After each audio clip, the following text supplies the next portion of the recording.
Every country on earth at the moment is reforming public education. There are two reasons for it. The first of them is economic. People are trying to work out, how do we educate our children to take their place in the economies of the 21st century? How do we do that, given that we can't anticipate what the economy will look like at the end of next week, as the recent turmoil is demonstrating? How do we do that? The second, though, is cultural.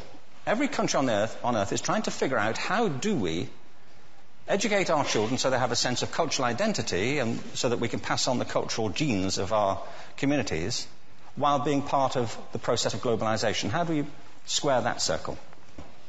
The problem is they're trying to meet the future by doing what they did in the past. And on the way, they're alienating millions of kids who don't see any purpose in going to school. When we went to school, we were kept there with a story, which was if you worked hard and did well and got a college degree, you would have a job. Our kids don't believe that. And they're right not to, by the way. You're better having a degree than not, but it's not a guarantee anymore. And particularly not if the route to it marginalizes most of the things that you think are important about yourself. Some people say we have to raise standards as if this is a breakthrough. You know, like, really, yes, we should.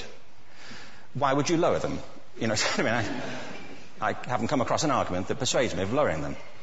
But raising them, of course we should raise them. The problem is that the current system of education was designed and conceived and structured for a different age. It was conceived in the intellectual culture of the Enlightenment and in the economic circumstances of the Industrial Revolution.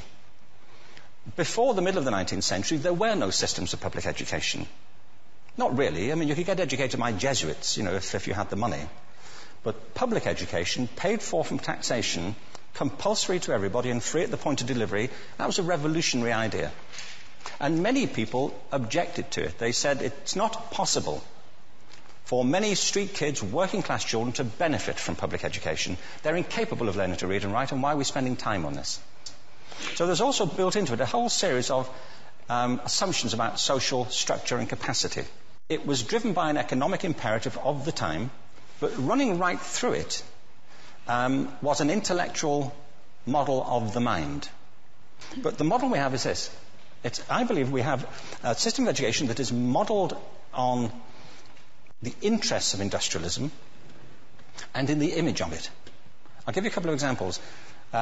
Schools are still pretty much organised on factory lines, ringing bells, separate facilities, specialised into separate subjects.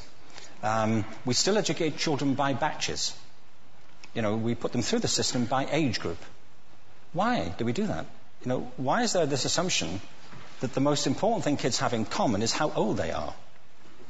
You know, it's like the most important thing about them is their date of manufacture. You know what I mean? Well, I know kids who are much better than other kids at the same age in different disciplines. You know, or at different times of the day. Or better in smaller groups than in large groups. Or sometimes they want to be on their own. If you're interested in the model of learning, you don't start from this production line mentality. These